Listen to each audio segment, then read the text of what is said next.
Morning student, सत श्री अकाल। Class 10 विषय हिंदी साहित्य कृतिका पाठ्य पुस्तक। जिस टॉपिक को लेकर मैं आपके सामने प्रस्तुत हो रहा हूँ उस टॉपिक का नाम है जॉर्ज पंचम की नाक नामक पाठ के प्रश्न और उत्तर। यह कृतिका पाठ्य पुस्तक का सेकंड चैप्टर है और इस चैप्टर का मैं जो आपके सामने भाग प्रस्तुत कर रहा हूँ वो चौथा भाग है, 4th नंबर का भाग है। मैं आपको बताना चाहूँगा थोड़ा सा इस जो टॉपिक है जॉर्ज पंचम की नाक, इसके बारे में थोड़ा सा बताना चाहूँगा। जैसा कि बता चुका हूँ वैसे तो मैं, लेकिन और भी बताना चाहूँगा। जैसे कि मेरी बात वहाँ तक हो गई थी कि हमारे देश का जो शासन है, जो हमारे देश की क्रियाकलाप है, जो हमारे देश के सत्ता पर बैठे लोग, कुछ राजशाही घराने के लोग अपने देश की खातिर नहीं लड़ते हैं, दूसरे देश की खातिर विचारों को रखते हैं। जिन विचारों से, जिन बातों से दूसरे देश की प्रसन्नता बढ़ती है, दूसरे देश में बैठे हुए लोग सत्ता के पिपासे, राजनीति के पिपासे हर समय विश्व में कलह कराने की भावना के उद्देश्य से तो बैठे हुए हैं। जैसे मैं आपका नाम लेना चाहूँगा, पाकिस्तान, चीन, ऐसे कुछ देश यहाँ बैठे हुए लोग हैं। उन लोगों को हंसाने के लिए, उन लोगों को प्रसन्नचित करने के लिए, अर्थात उनसे स्वयं का सर्टिफिकेट प्राप्त करने के लिए प्रशंसा के रूप में ऐसे लोग हमारे देश में कुछ लोग बैठे हुए हैं जो देशद्रोही हैं। यहाँ यही व्यक्त किया गया है कि हमारा शासन देखिए, हमारे देश का शासन देखिए, हमारा देश स्वतंत्र हो गया था और उसकी स्वतंत्रता की जो तारीख थी वो केवल कागजों तक ही नहीं सीमित रही।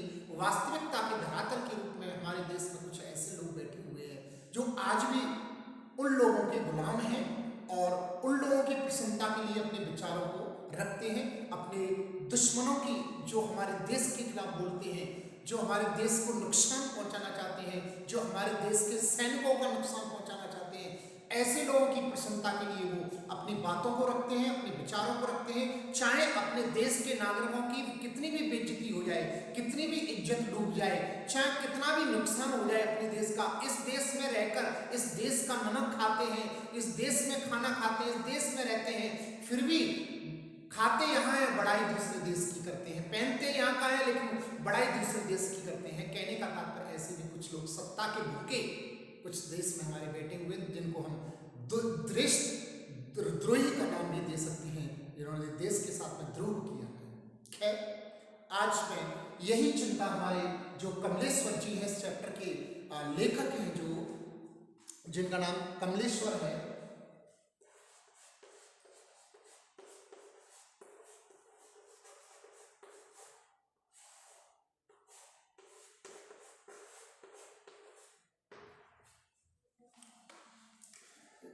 तो इन्होंने भी उस दिल्ली में जो व्यवस्था देखी उसको लेकर काफ़ी ये चिंतित थे, काफ़ी आक्रोशित थे। उस आक्रोश को इन्होंने इस चैप्टर के माध्यम से व्यक्त किया है। खैर, ये सारी बातें हम आपके जो 3 भाग हैं उनके अंतर्गत अच्छे रूप से पढ़ चुके हैं। अब मैं आपके सामने इस पाठ के जो प्रश्न और उत्तर हैं उनको मैं आपके सामने प्रस्तुत करने जा रहा हूँ। पहला प्रश्न है, सरकारी तंत्र में जॉर्ज पंचम की नाक लगाने को लेकर जो चिंता या वजहवासी दिखाई देती है वह उनकी किस मानसिकता को दर्शाती है। जो हमारे हिंदुस्तान के लोगों के अंतर्गत जो जॉर्ज पंचम की नाक को जो लेकर एक वजहवासी और एक चिंता दिखाई देती है वो किस मानसिकता को प्रकट करती है। तो उस मानसिकता को प्रकट करती है, मैं बताना चाहूँगा, हमारा जो सरकारी तंत्र है बहुत ही लचीला है, अर्थात जब कोई बात सिर पर आ जाती है तब कार्य करने की सोचते हैं। नंबर 2, सरकारी तंत्र में हर मामले पर कमेटियां बनाई जाती हैं, सभाएं होती हैं, पर निष्कर्ष कुछ नहीं निकलता। हमारे सरकारी तंत्र में सबसे बड़ी एक कमजोरी है कि जब कोई बात होती है तो उसके लिए कमेटियां बनाई जाती हैं, सभाएं होती हैं, सब कुछ उच्च स्तर का होते हुए भी निष्कर्ष कुछ नहीं निकलता है। नंबर 3, सभी जिम्मेदारी निभाने से कतराते हैं और अपने से छोटों पर कार्यभार डाल देते हैं, और सभी अपने ऊपर जिम्मेदारी लेने से कतराते हैं और दूसरों पर वो क्या डाल देते हैं, भार डाल देते हैं। अर्थात हर बड़ा व्यक्ति अपने से छोटे व्यक्ति पर भार डाल देता है, अपनी जिम्मेदारी वो त्याग देता है, अपनी जिम्मेदारी समझता ही नहीं, उसकी जिम्मेदारी होते हुए भी अपनी जिम्मेदारी को न समझते हुए अपने से छोटे पदों पर बैठे हुए लोगों पर जिम्मेदारी डालता है। यह हमारे सरकारी तंत्र की इस मानसिकता को भी दर्शाता है। नंबर 4, मशवरे उच्च स्तर पर होते हैं परंतु बौद्धिकता निम्न स्तर की प्रकट होती है। मशवरे, राय अर्थात विचार तो उच्च स्तर के होते हैं, लेकिन जो बौद्धिकता प्रकट होती है उनके अंतर्गत वो निम्न स्तर की प्रकट होती है, अर्थात उनमें उत्कृष्ट मतलब बौद्धिकता का प्रदर्शन नहीं होता है। नंबर 5, सरकारी दफ्तरों में फाइलें नहीं मिलती या फिर फाइलों में कुछ नहीं मिलता। सरकारी दफ्तरों में अक्सर यदि 10-20 साल पहले की कोई फाइल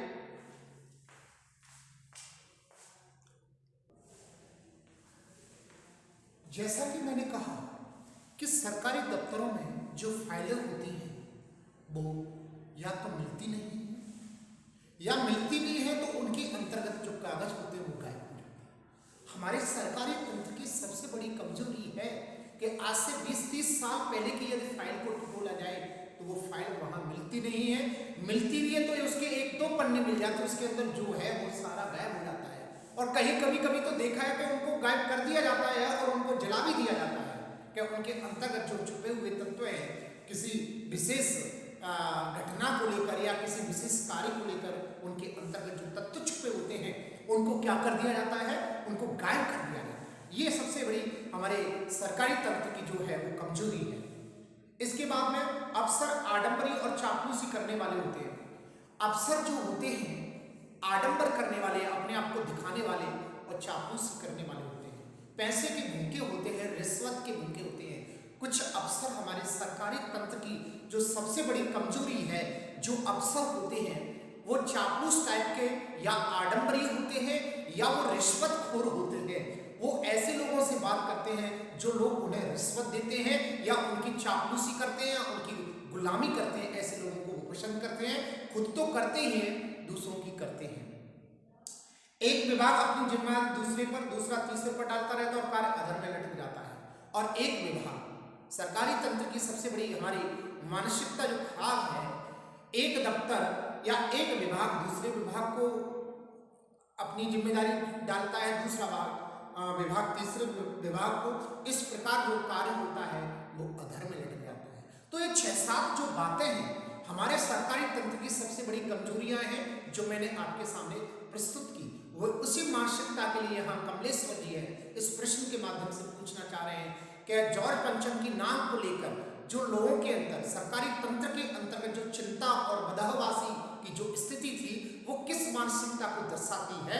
तो वो इस मानसिकता को दर्शाती है कि हमारे यहाँ के लोग जो है बहुत ही लचीले किस्म के हैं, अर्थात कार्य को तरीके से नहीं करना चाहते हैं, कार्य को विलंब से करना चाहते हैं, लटका के रखना चाहते हैं, फाइलों को गायब कर देते हैं, रिश्वत लेते हैं। ये सारी मानसिकताएं आपकी प्रकट होती है। जैसा कि कमलेश्वर जी कह रहे हैं, ये बात मैं नहीं कह रहा हूं, यहाँ इस जो चैप्टर के जो लेखक हैं जिनका नाम कमलेश्वर है वो कह रहे हैं इस बात।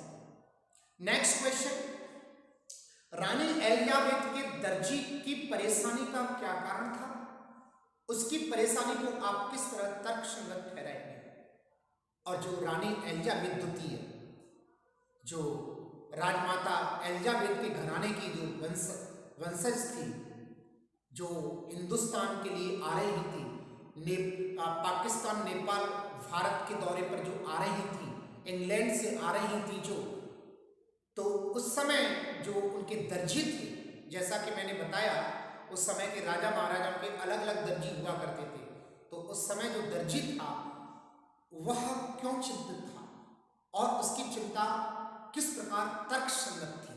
तो सर्वप्रथम मैं आपको इसके उत्तर में बताना चाहूंगा कि उस दर्जी की चिंता का कारण यह था कि वह यह विचार कर रहा था कि जो एलिजाबेथ, रानी एलिजाबेथ जो है, द्वितीय एलिजाबेथ हैं, वह हिंदुस्तान, पाकिस्तान और भारत के बॉर्डर पर होते हुए गुजरेंगी। कहाँ कहाँ किस किस प्रकार के वो कपड़े पहनेंगी, उन कपड़ों में किस प्रकार की डिजाइन होनी चाहिए, किस प्रकार की लंबाई चौड़ाई होनी चाहिए उनकी, किस प्रकार उनमें सितारों और मोतियों को जड़ा जाए। तो इस प्रकार की तर्क संगत भी है, क्योंकि तर्क संगत होने का कारण यहाँ यह भी है क्योंकि दर्जी होने के नाते उसका चिंतित रहना विशेष है।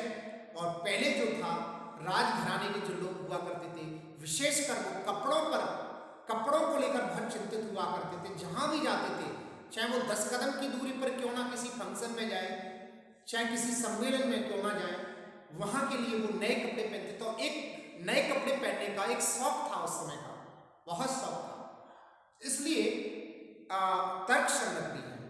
आपकी पाठ्य पुस्तक में इस प्रश्न का क्या आंसर है, आप वो भी सुन लीजिए। रानी एलिजाबेथ साम्राज्य थी, अर्थात रानी थी वहां की, कोई मामूली हस्ती नहीं थी, बिल्कुल सही बात है। रानी एलिजाबेथ द्वितीय थी, जो कोई सामान्य व्यक्ति तो थी नहीं, वो एक बहुत ही बड़ी हस्ती थी। दर्जी पर रानी को वेशभूषा की जिम्मेदारी थी और दर्जी के ऊपर रानी एलिजाबेथ द्वितीय की जिम्मेदारी थी कि वो किस प्रकार के कपड़े पहने। उसे ही तय करना था कि रानी हिंदुस्तान, पाकिस्तान और नेपाल के दौरे पर कब कौन सी ड्रेस पहनेंगी, अतः उसका परेशान होना तर्कसंगत है। अर्थात उस पर जिम्मेदारी थी और उसकी जिम्मेदारी भी बनती है और उसकी यह बात तर्कसंगत है। इसके आंसर में यह है, उस दर्जी के बारे में पूछा गया कि उस दर्जी की चिंता का कारण क्या था। जो रानी एलिजाबेथ का जो दर्जी था, स्वाभाविक है उसके पास में जिम्मेदारी थी उनके कपड़ों को बनाने को लेकर। नेपाल के बॉर्डर पर वो किस प्रकार के कपड़े पहनेंगी, भारत के बॉर्डर पर किस प्रकार के, और पाकिस्तान के बॉर्डर पर किस प्रकार के कपड़े पहनेंगे। तो एक उनकी चिंता का कारण तो स्वाभाविक बनता है, उनकी दर्जी की जो चिंता है, और ये तर्क संगत भी है क्योंकि उनके जिम्मेदार थी। तो और रानी एलिजाबेथ सामान्य शख्स तो थी नहीं, मामूली शख्सियत तो थी नहीं, एक वीआईपी शख्स थी। तो उनको लेकर जो दर्जी की चिंता थी वह तर्क संगत है। और वास्तव में उस जो जहां व्यक्ति कार्य करता है तो उसको लेकर उसके अंदर चिंता होती है, स्वाभाविक। Next question. और देखते ही देखते नई दिल्ली का काया पलट होने लगा। नई दिल्ली के काया पलट के लिए क्या क्या प्रयत्न किए गए। जो नई दिल्ली के, जैसे ही रानी एलिजाबेथ द्वितीय जो आ रही थी, आपकी दिल्ली में उनका पदार्पण हो रहा था और दिल्ली के पालम एयरपोर्ट पर उतरने वाली थी, तो उससे पहले दिल्ली में खबर आ गई कि कुछ एक क्षणों के बाद में, कुछ एक दिनों के बाद में आपकी रानी एलिजाबेथ, जो इंग्लैंड की रानी एलिजाबेथ द्वितीय हैं, वो आने वाली हैं। तो उसके लिए दिल्ली का काया पलट किस प्रकार हुआ और क्या क्या किया गया, मैं आपके सामने बताना चाहूँगा। दिल्ली की इमारतों को रंग दिया गया, बड़े अच्छे तरीके से सजा दिया गया, वहाँ की गलियों को सजा दिया गया, वहाँ की सड़कों के ऊपर जो धूल थी उस धूल को साफ कर दिया गया, और वहाँ की जितनी भी दीवारें थी, जितने भी उद्यान थे, बगीचे थे, जितनी भी सड़कें थी, गलियाँ थी, बस्ती थी, सबको बहुत अच्छे से सजा दिया गया, एक दुल्हन की तरह सजा दिया गया। वहाँ की जो बहुत दिनों की, बहुत वर्षों से जो जमी हुई गंदगी थी, बहुत दिनों से फूटी हुई दीवारें थी, इमारतें थी, गलियाँ थी, नालियाँ थी, सड़कें थी, उन सबको अच्छे तरीके से मजबूत कर दिया गया, अच्छे तरीके से उनको रंग रोहन के माध्यम से उनको सजा दिया गया। इस प्रकार दिल्ली को फिर से जवान बना दिया गया और उसको एक दुल्हन की तरह दिल्ली को सजा दिया गया। ऐसा उनका काया पलट हो गया। अब आपकी पाठ्य पुस्तक में क्या है वो भी सुन लीजिए। सड़कों की मरम्मत कर उन्हें सुविधाजनक और चमकदार बनाया गया होगा और सड़कों को मरम्मत करके उनको बड़े अच्छे से चमका दिया गया।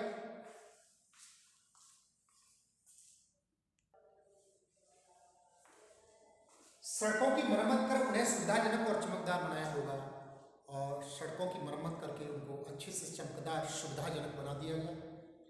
सड़कों के किनारे और पार्कों के पेड़ों की काट छांट कर आकर्षक बनाया गया। जो सड़कों के किनारे जो पेड़ पौधे लगे हुए थे, उनकी कैंची के माध्यम से उनकी कटिंग कर बहुत सुंदर तरीके से उन्हें सजा दिया गया। और क्या क्या परिवर्तन हुए, पूरे शहर में सफाई की और सजावट, पूरे शहर की में सफाई की गई, सजावट की गई, सरकारी इमारतों पर रंग रोगन किया, सफाई तथा सुविधा की सामग्री उपलब्ध कराई गई, सरकारी लॉनों तथा पार्कों की हरी घास को काट काट कर चमकाया। जैसा कि मैंने आपको बताया था कि जो भी बगीचे उद्यान थे उनमें जो घास थी, सड़कों के किनारे जो पेड़ लगे हुए थे, जैसा कि आप देखते हैं सड़कों के किनारे पेड़ लगे होते हैं, उन सब की काट छांट की गई, मशीनों के माध्यम से, कैंचियों के माध्यम से उनको बहुत अच्छे तरीके से सजा दिया गया। चाहे वो इंडिया गेट हो, चाहे वो लॉर्ड्स टेम्पल हो, चाहे वो कोई भी स्थान हो, चाहे वो लाल किला हो, चाहे वो सड़कें हो दिल्ली की, कोठी मीनार हो, चाहे वो आप कुतुब मीनार की सड़क हो, चाहे वो दिल्ली गेट की सड़क हो, चाहे वो कश्मीरी गेट की सड़क हो, चाहे वो चांदनी चौक की सड़क हो, सभी सड़कों को अच्छे तरीके से सजा दिया गया, उनकी मरम्मत कर दी गई। इस प्रकार के जो है दिल्ली के कायाकल्प जो थे उसको पलट दिया गया, उसको सुंदर बना दिया गया। क्वेश्चन नंबर 4, आज की पत्रकारिता में चर्चित हस्तियों के पहनावे और खान पान संबंधी आदतों आदि के वर्णन का दौर चल पड़ा है। इस प्रकार की पत्रकारिता के बारे में आपके क्या विचार हैं? इस तरह की पत्रकारिता आम जनता विशेषकर युवा पीढ़ी पर किस प्रकार प्रभाव डालती है? इस प्रकार की जो पत्रकारिता होती है, अर्थात जो न्यूज इंफॉर्मेशन होती है, इस प्रकार की जो पत्रकारिता होती है, कुछ चैनल पत्रकारिता के माध्यम से कुछ ऐसी चीज़ों का भी वर्णन करते हैं जिन चीज़ों का वर्णन नहीं करना चाहिए। जैसे आपने सुना होगा इस चैप्टर के अंतर्गत रानी जब एलिजाबेथ जब हिंदुस्तान की ओर पधार रही थी, हिंदुस्तान में कदम रखने वाली थी और नेपाल और पाकिस्तान के बॉर्डर पर होते हुए आ रही थी, तब उनके वहाँ से आने के लिए उनके वहाँ के कुत्तों के बारे में, बावर्चियों के बारे में, दर्जियों के बारे में, उनकी पूरी जीवनियों को, कुंडलियों को खोल दिया गया, जो कि पत्रकारिता के उद्देश्य से शोभा नहीं देता है। एक पत्रकार की एक मर्यादा होती है कि तुम्हें अपने न्यूज चैनल पर क्या दिखाना है, क्या नहीं दिखाना है, क्या सही है, क्या असत्य है, और इसका हमारी युवा पीढ़ी पर कितना प्रभाव पड़ेगा, इस बात को लेकर जो पत्रकारिता करनी चाहिए वो नहीं की जाती हमारे पत्रकारों के द्वारा। जो कि करनी चाहिए, किस चीज को दिखाना है, किसी भी चीज को बढ़ा चढ़ा कर नहीं दिखाना है, क्योंकि आप मान लीजिए इस प्रकार के वस्त्रों का वर्णन कर रहे हैं, माननीय रानी एलिजाबेथ जो हिंदुस्तान में पधार रही हैं, दिल्ली में पधारने वाली हैं, उनके तुम कुत्तों तक का वर्णन कर रहे हो, अर्थात उनके वस्त्रों का वर्णन कर रहे हो, तो इससे युवा पीढ़ी पर क्या प्रभाव पड़ेगा मैं बताना चाहूंगा आपको कि इससे सबसे ज्यादा युवा पीढ़ी पर यह प्रभाव पड़ेगा कि उनके कपड़ों को देखकर जो हमारी युवा पीढ़ी है वो भी ये चाहेगी कि मैं भी ऐसे कपड़े लूं। चाहे हमारी युवा पीढ़ी पर उतना पैसा है कि नहीं, आवश्यकता है कि नहीं, लेकिन वे ये चाहेंगे, और इसके माध्यम से हमारी जो युवा पीढ़ी है वो नए नए क्या करेगी, नए नए क्राइम करेगी। जो हमारी युवा पीढ़ी है, क्योंकि आवश्यकताएं व्यक्ति के पास अधिक बढ़ जाती है और वो उन आवश्यकताओं को वो कंप्लीट नहीं कर पाता है, और कंप्लीट न करने के कारण वो क्या करता है, बच्चा क्या करेगा, युवा क्या करेगा, क्राइम करेगा, और क्राइम करेगा तो अपनी आप की बर्बादी करेगा। तो इस प्रकार के आपने देखा होगा लोगों के एक दूसरे की स्पर्धा में खेत तक बिछ जाते हैं और अपनी धन संपत्तियां सब कुछ बिछ जाती हैं, क्योंकि ऐसा होना चाहिए कि हमें अपने पैर उतने ही पसारने चाहिए जितनी चद्दर हो। अर्थात कहने का तात्पर्य है ऐसी पत्रिका मेरे हिसाब से, और कमलेश्वर इस पाठक के लेखक जो हैं उनके हिसाब से ऐसी पत्रकारिता नहीं करनी चाहिए जिससे हमारी पीढ़ी पर दुष्परिणाम हमारी पीढ़ी को प्राप्त हो। ऐसी पत्रकारिता नहीं दिखानी चाहिए। आपकी पाठ्य पुस्तक में क्या उत्तर है इसका मैं आपको बताना चाहूंगा। पहले प्रश्न सुन लीजिए, इस प्रकार की पत्रकारिता के बारे में आपके क्या विचार हैं? हम नहीं समझते कि इस प्रकार की पत्रकारिता समय और धन की बर्बादी के सिवाय कुछ दे सकती है। इस प्रकार की जो पत्रकारिता है केवल धन की बर्बादी करती है और समय की बर्बादी करती है। इस किस्म की पत्रकारिता घटिया होती है क्योंकि आम लोगों को चर्चित हस्तियों की पहनावे, उनके अंगरक्षकों, उनके पालतू जानवरों तथा कामगारों की जीवनियों को जानने और पढ़ने की उत्सुकता बिल्कुल नहीं होती है। तो इससे समय की भी बर्बादी होती है, धन की भी बर्बादी होती है, क्योंकि युवा पीढ़ी को कुत्तों को पढ़ने की या ड्रेस को पढ़ने की जरूरत नहीं है, उनको आवश्यकता नहीं, इतना टाइम नहीं है उनके पास में। तो इससे समय की बर्बादी इस प्रकार हुई।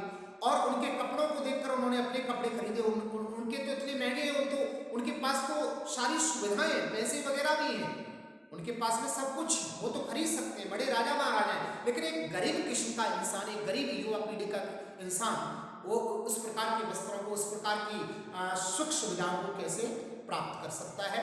तो इस कारण से दूसरा प्रश्न, इस तरह की पत्रकारिता आम जनता विशेषकर युवा पीढ़ी पर किस प्रकार का प्रभाव डालती है? युवा उनके पहनावे की नकल करने की कोशिश में जीवन को गलत दिशा में मोड़ लेते हैं। यह फैशन परस्ती युवा पीढ़ी पर बुरा असर डालती है, क्योंकि अगर उनके पास पैसा ना हो तो देखा देखी के चक्कर में गलत धंधों में पड़ जाते हैं और पथभ्रष्ट हो जाते हैं। और देखा देखी के कारण जो हमारी युवा पीढ़ी है उसके अंतर्गत गलत लक्षण आ जाते हैं, गलत रास्तों में भटक जाते हैं, वो पथभ्रष्ट हो जाते हैं। इस कारण से इस प्रकार की जो पत्रकारिता होती है वो समय और धन की बर्बादी के अलावा कुछ नहीं देती है, इससे धन और समय दोनों ही बर्बाद होते हैं। तो मैं इस प्रकार की पत्रकारिता के खिलाफ हूँ। और हमारे जो कमलेश्वर लेखक हैं इस चैप्टर के, जॉर्ज पंचम के नाम के, वो भी इस प्रकार की जो पत्रकारिता है उसके खिलाफ है। तो इस प्रकार का यह प्रश्न आपका उसका उत्तर संपन्न हो गया। नेक्स्ट क्वेश्चन है, जॉर्ज पंचम की लाट की नाक को पुनः लगाने के लिए मूर्तिकार ने क्या क्या यत्न किए? आपको मैंने जैसा कि बताया था चैप्टर के अंतर्गत, जॉर्ज पंचम की नाक को लगाने के लिए मूर्तिकार ने तरह तरह के कई प्रयत्न किए। सर्वप्रथम उसने, क्योंकि मूर्तिकार जो था वो लालची था, उसको पैसों की आवश्यकता थी और पैसे को ज़्यादा अहमियत देता था वो, तो पैसे के चक्कर में उसने हर कोशिश की। यहाँ तक उसने वो कई पहाड़ों पर भी गया, कारखानों में भी गया और जितने भी पत्थर की टाले हैं सब जगह गया। जॉर्ज पंचम की लाट पर जो नाक लगी थी उसकी तरह नाक, उस नाक की नाक, उस पत्थर की नाक उसने हर गिज प्रयास किया, लेकिन किसी भी पहाड़, किसी भी कारखाने, किसी भी पत्थर के कारखाने में वो प्राप्त नहीं हो पाई। इसके बाद में वो सब जगह गया, बॉम्बे गया, गुजरात गया, केरल गया, केरल गया और आपका बिहार गया, सब जगह गया, प्रत्येक प्रदेश में गया, हिंदुस्तान के हर प्रदेश में, हिंदुस्तान के जिस प्रदेश में जिस राजभक्त और राजनेता की जो भी लाट मूर्ति लगी हुई है, सभी की मूर्तियों पर नाक को देखा और जॉर्ज पंचम की नाक के बराबर नाक को देखने की कोशिश की, लेकिन जॉर्ज पंचम की नाक के बराबर नाक नहीं मिल पाई, क्योंकि जॉर्ज पंचम की जो नाक थी वो छोटी नाक थी और बाकी हमारे राजनेताओं की और देशभक्तों की जो नाक थी वो जॉर्ज पंचम की नाक से बड़ी थी।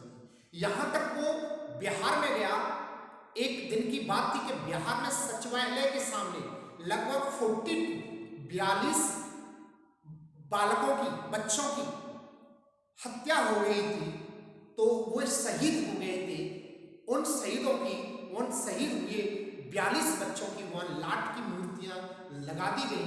उन बच्चों की भी नाक नाप कर देखी, वह भी नाक जॉर्ज पंचम की नाक से बड़ी थी। इसलिए उसके बाद में उसने मूर्तिकार था जो कलाकार भी था और लालची भी था, उसने जिंदा नाक लगाने का प्रयास किया, अर्थात इस प्रकार उसने आदेश दिया कि जिंदा नाक लगाई जाए और उसने जिंदा नाक को जॉर्ज पंचम की नाक पर लगा दिया गया। तो हर गिज उसने हर कोशिश की नाक को लगाने की जॉर्ज पंचम। अब आपकी पाठ्य पुस्तक में क्या आंसर है इसका, ये भी सुन लीजिए। नंबर 1, मूर्तिकार ने उस पत्थर की तलाश की जिससे लाट बनाई गई थी। मूर्तिकार ने वो पत्थर की तलाश की थी जिस पत्थर से लाट बनाई गई थी जॉर्ज पंचम की, अर्थात मूर्ति बनाई गई थी। नंबर 2, उसने पूरे भारत में नाक की नाप लेकर वैसे नाक की तलाश की और जॉर्ज पंचम की नाप लेकर उसने पूरे भारत में उस नाप की नाक देखने की कोशिश की, लेकिन उसको प्राप्त नहीं हो पाई। उसने बिहार सचिवालय के आगे बने शहीद बच्चों की नाकें भी नाप कर देखी। उसने बिहार सचिवालय के सामने, जैसे कि मैंने बताया था अभी आपको कि 42 बच्चों की मृत्यु हुई थी, 42 बच्चे शहीद हुए थे। उन शहीद बच्चों की वहाँ लाट लगी हुई है, उन लाटों की नाकें भी देखी, लेकिन उस प्रकार की नाक नहीं मिल पाई जॉर्ज पंचम की नाक की तरह, क्योंकि जॉर्ज पंचम की नाक बच्चों की नाक से भी छोटी थी।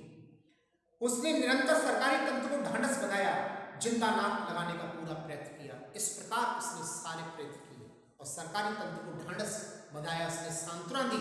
ढांढस इट मीन्स होता है सांत्वना देना, हर प्रकार से सांत्वना दी उसने, हर गिच, हर कोशिश, हर प्रयास उसने किया।